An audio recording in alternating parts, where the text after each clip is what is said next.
So, we have our guests coming all the way from Georgia. And by the way, today is Independence Day of Georgia, so congratulations, guys.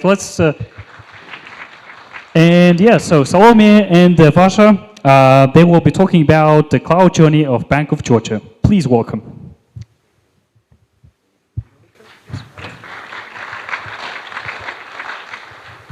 Hello, guys. Thank you. And it works. Nice. We are from Georgia. We represent Bank of Georgia today. So before we start our presentation, let's quickly introduce ourselves. So my name is Vazha. I'm head of DevOps and Data House Engineering Unit. I joined Bank of Georgia Group 5 years ago, and I was leading Bank of Georgia's transformation from monolithic platforms to microservices, and right now I'm involved in Bank of Georgia's cloud journey. And we have Salome here. She's been working with us 3 years, and she's also involved in Bank of Georgia's cloud journey, and she has really interesting stories to tell today. So Said has already mentioned that it's Georgian Independence Day today, May 26th. So we are going through a difficult situation right now, and I hope that everything will be in Georgian people's favor. So we are really pleased to be representing Georgia today. So little bit about Bank of Georgia in numbers. So we have around 1.8 million monthly active individual clients. We have around 1.4 digital monthly active users. Our profit in Georgian lari is around 1.3 billion. We have market share around 55%, and our NPS is around 59. And actually recently we acquired one of the biggest banks in Armenia, so we have huge plans in Caucasus region.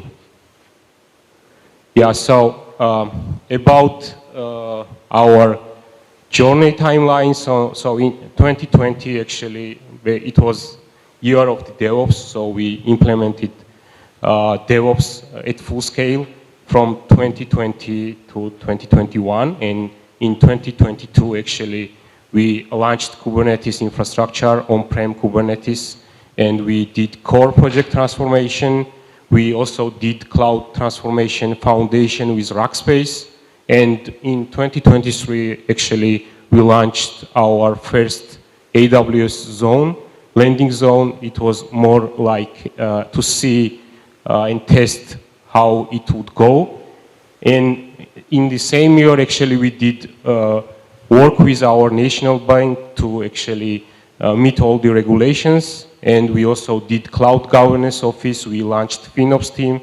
We did 10G interconnect from our on-prem data center to the AWS Frankfurt region.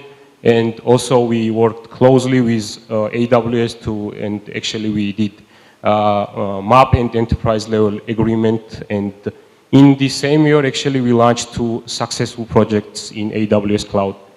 And in 2024, actually, we wrote our cloud strategy, and we already have a disaster recovery data center in the Frankfurt region. So as I have already mentioned, 2020 actually was the DevOps year, so we actually started to implement DevOps culture, DevOps methodologies, DevOps tools. And we first started to actually have our on-prem GitLab, and we actually started to write some CI/CD pipelines using Jenkins. And also we started to use Docker engine as our container engine. And the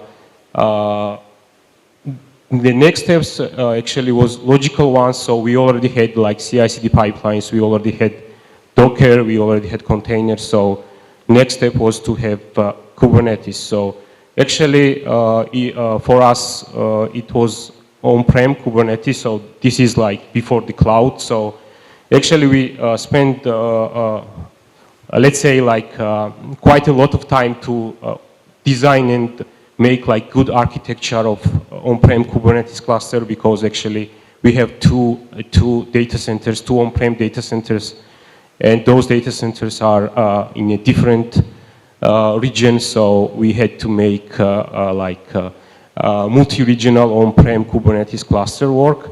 And for our Kubernetes provider, actually we choose Rancher, and we did provision everything using Terraform. So we are like using GitOps approach, so we are storing our infrastructure code in Git, and Git is only a single source of truth. So every changes happens only via the Git. And the next step actually was to migrate all those applications that we are running on traditional infrastructure, like on top of VMware, on virtual machines, to Kubernetes and to microservices. And actually, this is how our infrastructure looks like right now.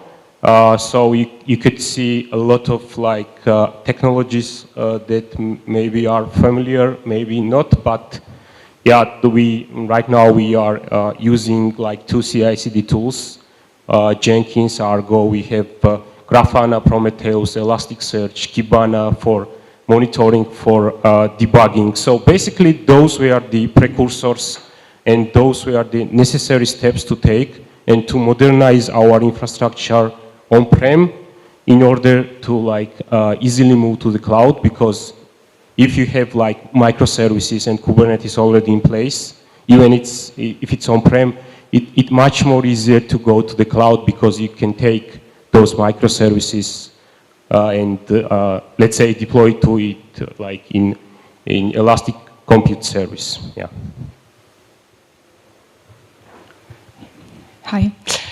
So a few years ago, our management made a strategic decision that since we are a financial organization, we also need to become a technology company. This initiated few transformation processes. The first one was digital transformation, the processes transformation, together with the company McKinsey, which eventually introduced agile methodologies into our organization and product development process. The second one was in partnership with company Core. It initiated platform transformations and system redesigns, which Vazha was also mentioning about that. And during this process, we defined that we should start exploring cloud more. So the next transformation was Cloud Transformation Foundation in partnership with the company Rackspace. In the beginning, we didn't have understanding where to start with the cloud, and we decided that we need the help of professional. Rackspace conducted many workshops with us, and they got in our shoes to understand our current processes and our current architecture and systems and everything, and they helped us translate our business needs into cloud. Three core capabilities were as pillars of our cloud transformation process. The first one was governance, which helps us and orchestrates all the processes, skills, and strategy, and everything that is related to cloud and how we should work with cloud. It defines these rules. And the service management, on one hand, is helping us to operate effectively on cloud and giving us guidance on that. Architecture and security is helping us to design and to solutions that are effective and secure. After this theoretical understanding, we decided that we need to start experiment more. For that, we established a lab environment on cloud where we could experiment and explore a few solutions. After this experimentation process, we migrated few applications that were as pilot and as a POC to prove the feasibility of this process, and we are still continuing our research and development processes since then. later in the last year, we signed the Migration Acceleration Program Agreement and also Enterprise Level Agreement with AWS, which, let me highlight first on the MAP program. It is designed for the enterprise organizations, our size, to ease the transition period to the cloud, because for us, sometimes we're finding ourselves in dual cost situations, because on one hand, we need to maintain our on-premises operations while we are also having some costs on cloud. And to ease this transition period, AWS is offering the MAP program to reduce some costs. And also we signed the enterprise level agreement, which gave us opportunity to stay compliant with our all National Bank of Georgia regulations, and also to align the general terms and conditions with AWS. Also, later last year, we built a 10G direct link, because as we are increasing our presence in cloud, we are highly dependent on the network connectivity. So in order to ensure the uninterrupted operations, we built this direct connect, connecting our data centers directly to AWS data centers, and I think we're first in Georgia to build this kind of connection.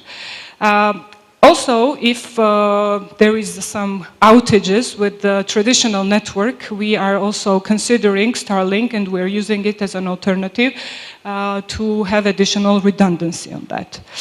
Now, we would like to share a few successful project examples where cloud was used in our company, and the first example is gamification in mobile banking app.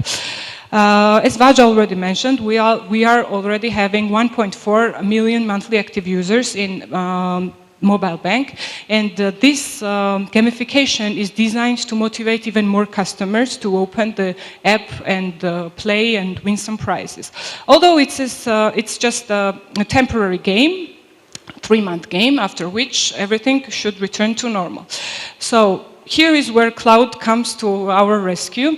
The first benefit that we got was the speed and flexibility. We were able to access cloud resources within minutes, and we were able to scale them down just as swiftly after this 3-month period.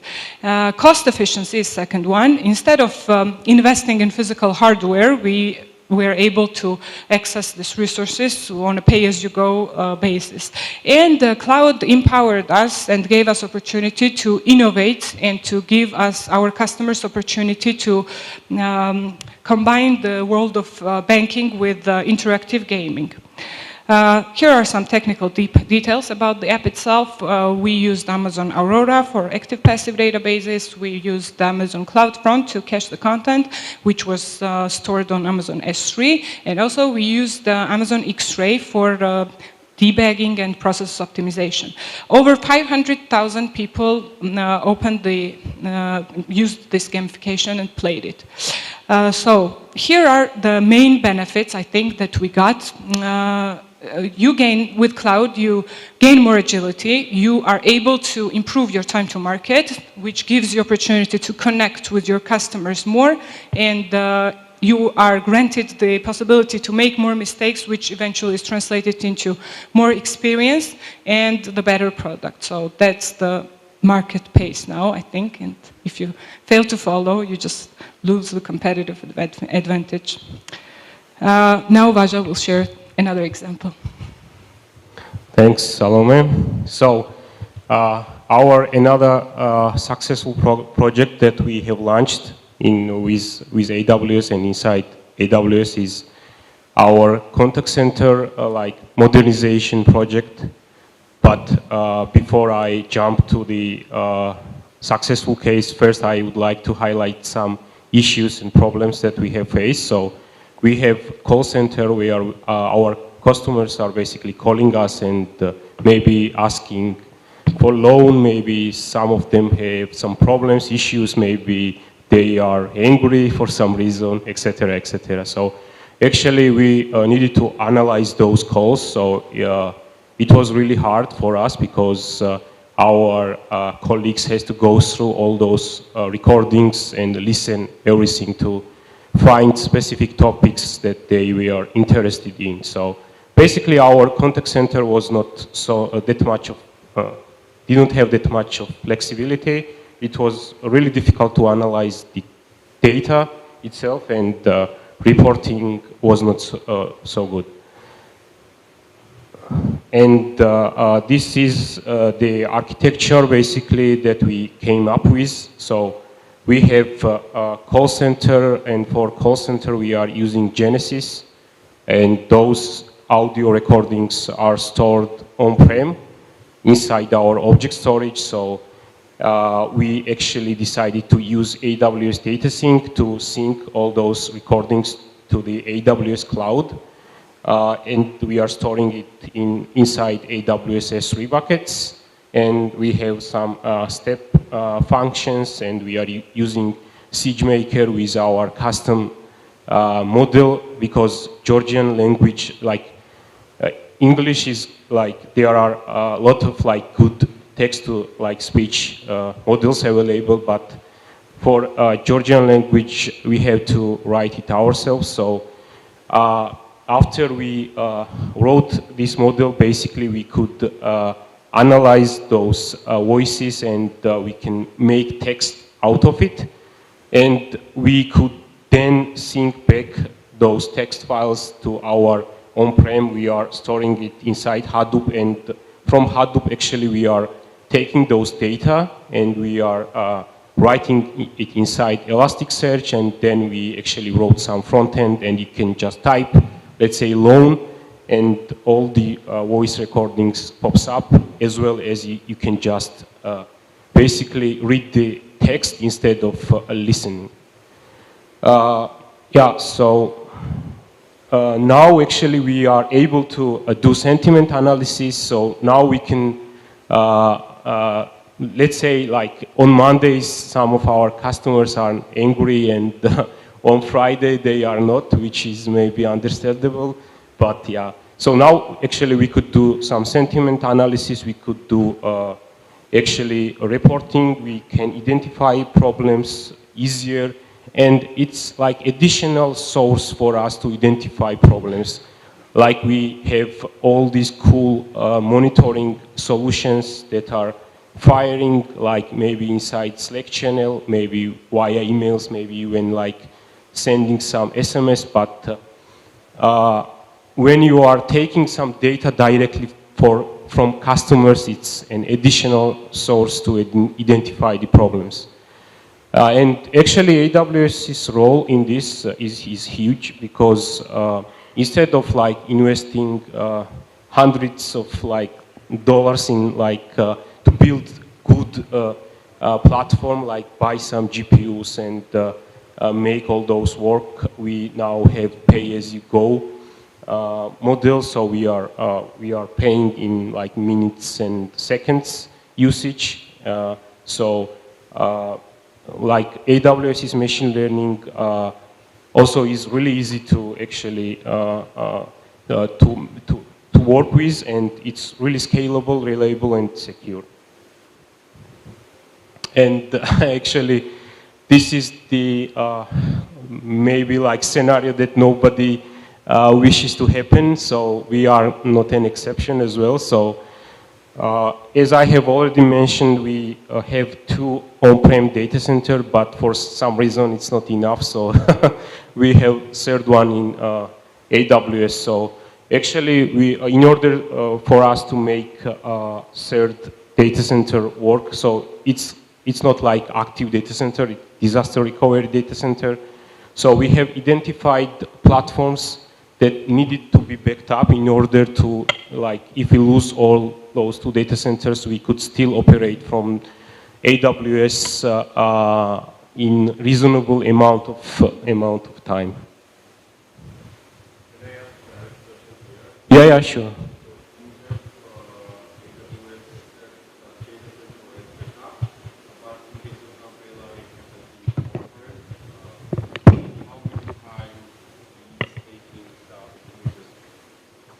Thank you.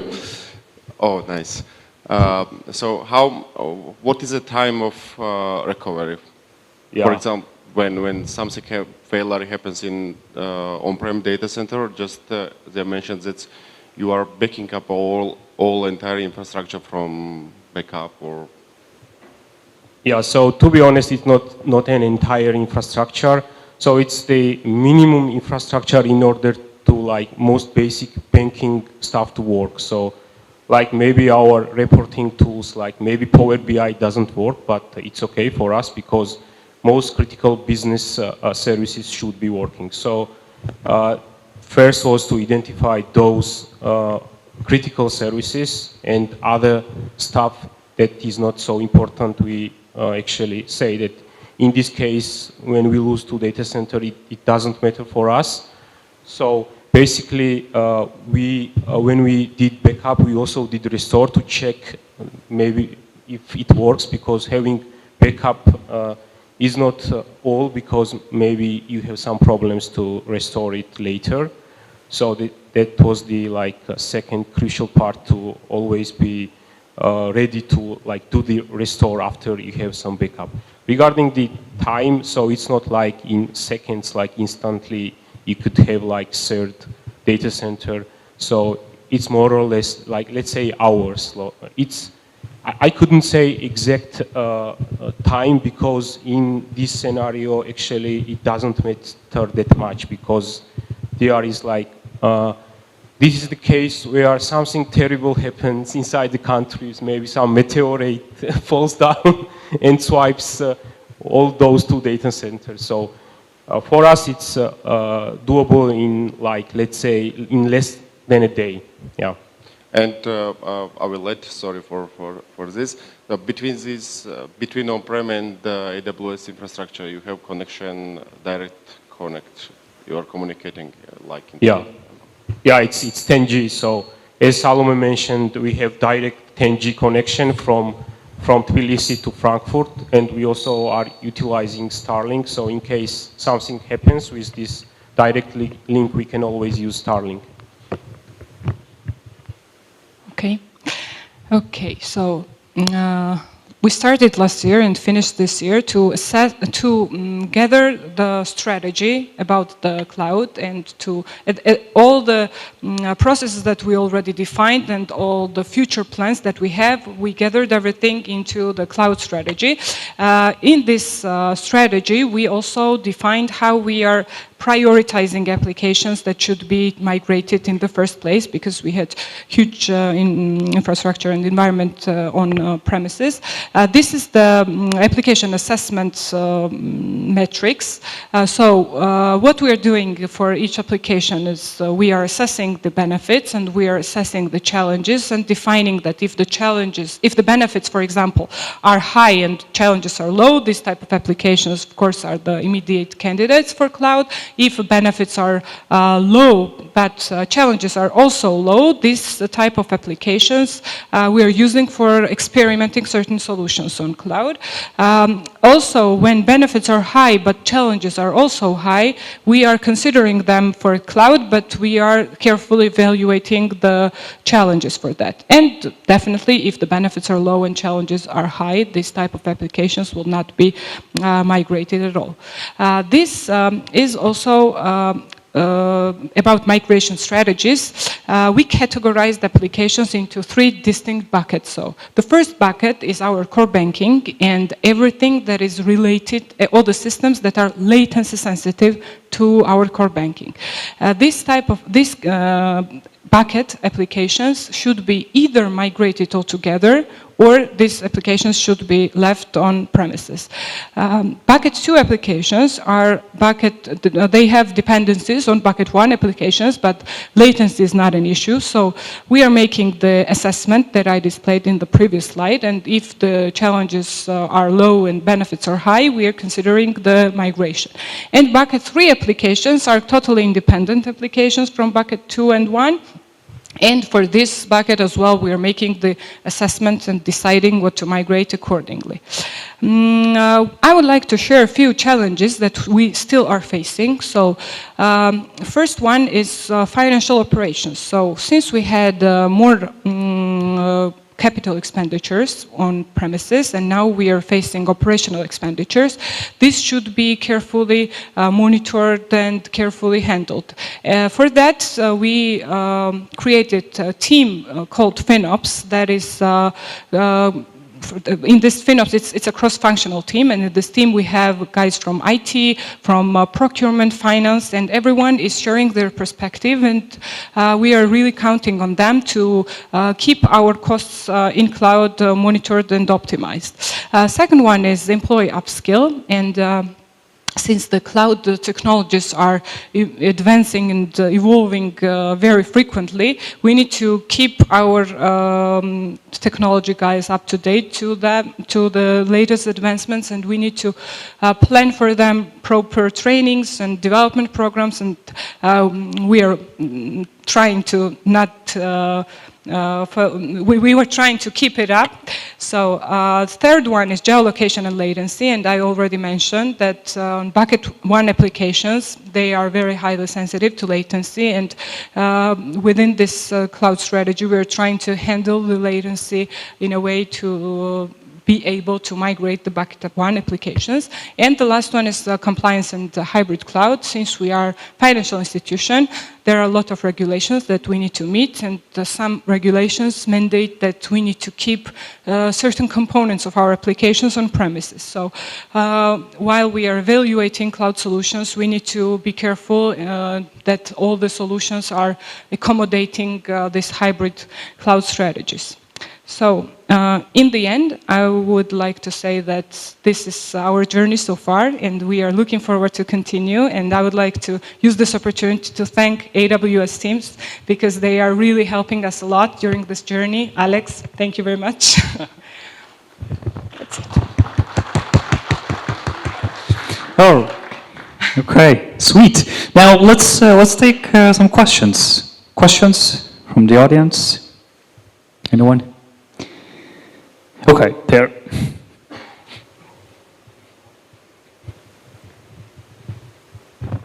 Thank you everyone for talk. I have one question about the compliance. Like, can you give me one example? Like, there was a difficulty that because of some government regulatory rules, you keep some part of the you have to keep some part of your application on the premise, and that would be good to be on the AWS.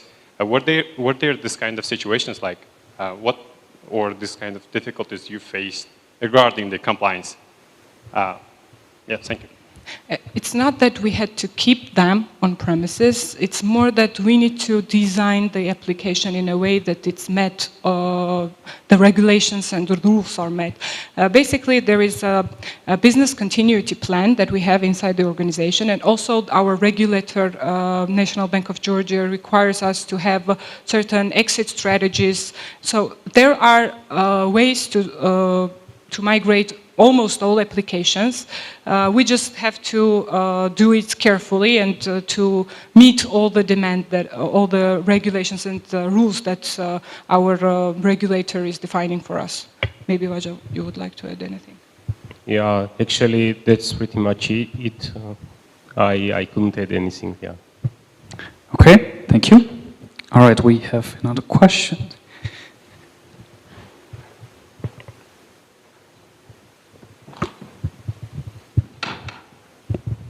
Hello, thank you for your speech. Can you state your current SLA level after such innovations?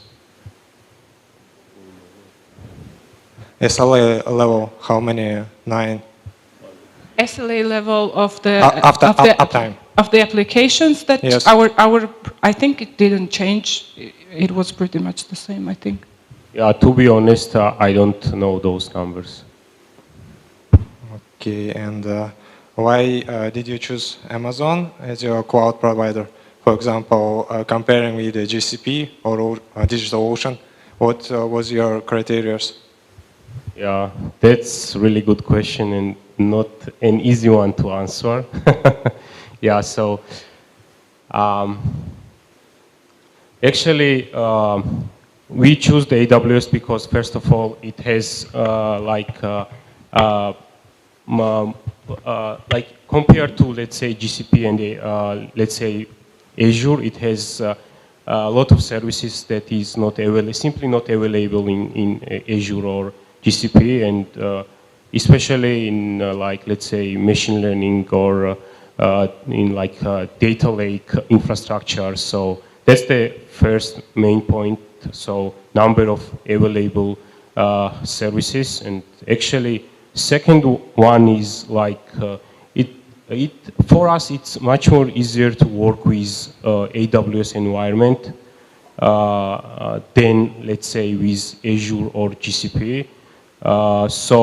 When we are choosing our cloud providers, one of the point was how comfortable all of our team felt with working the cloud with certain cloud providers. So it's not the decision to make, like I couldn't make the decision only maybe I like AWS, but there are 200 developers who don't, so it's like a team decision. So that's the reason second too. And actually, I would say that like third reason is that AWS has really good documentation and like infrastructure, how it works is explained really well. Yeah. I will add one thing. Yeah, we had a long list of the scorecard where we assessed all the providers according to different criteria. We also have experimented. We are using other cloud providers as well. It's not that we are using only Amazon, but Amazon is we chose Amazon to migrate our major part of the infrastructure, but not that we are completely not using any other services from other cloud providers. In this scorecard that I mentioned, we assessed that it's not finalized yet because we are in the process of assessment, right? Yeah. So for us, AWS is the main cloud provider, which means that our main workload runs on top of AWS's data centers, but we are also using like SaaS platforms, like we are using Active Directory, and we are using like Microsoft's cloud for Office 360. So yeah. Okay, and why you use several CI/CD tools? I mean, for example, why you use Jenkins, Argo CD, and for what reason each of them? Yeah, that's also a really good question. So actually, we started to use Jenkins like I think like 4 or 5 years ago. So before. In this time, actually, we are like couple of alternatives. Like I have already mentioned that we have GitLab on premise. So GitLab has its own CI/CD, but like 5 years ago, it wasn't that mature enough to cover all our needs. So basically, we needed, let's say, like custom buttons. We needed some custom solutions that simply there was no way to implement this inside YAML. So with Jenkins, you could write actually pipelines in Groovy, and Groovy is basically like Java, but it has less features, let's say. So Jenkins is really like powerful platform to build really complex CI/CD pipelines, and it was not possible with other CI/CD tools like 5 years ago. But recently, actually, GitLab made its CI/CD much more better, like implemented more features. And right now, we are thinking maybe we could like rewrite some projects to GitLab instead of Jenkins. And also, we have a couple of like, let's say, non-traditional CI/CD pipelines. We are using Jenkins as our automation tool. So we have like pipelines that maybe doesn't deploy anything, but instead, when you click some button, it does all sort of automated stuff. That is not also possible with let's say, GitLab CI. And regarding Argo CD, actually, we are writing Helm charts, and for Kubernetes, Argo is really flexible and comfortable to work with. Thank you. All right. Any other questions? By a raise of hand. All right. Another chance to win another. Thank you. Thank you for the presentation. My question about the cost effectiveness of the two different solutions, about the cloud solution architecture and on-premise architecture. Did you calculate inside the Bank of Georgia, maybe in the FinOps team, evaluate the calculations of use of different architectures in 10 years perspective, for instance, previously to move to the cloud architecture? What is more cost effective, cloud or on-premise? I think it depends, but on this slide, as cost is both in benefits and also in challenges. Sometimes, for certain applications, it depends on the architecture. Sometimes we're calculating in both way, to implement it on cloud or to implement it on premises, and sometimes the cloud is more expensive and sometimes it's less. So it depends, really depends on the application itself. Okay, thank you. All right, any other questions? No hands. All right, so let's say thank you to Salome and Vazha. Thanks. Yeah, let's give a round of applause.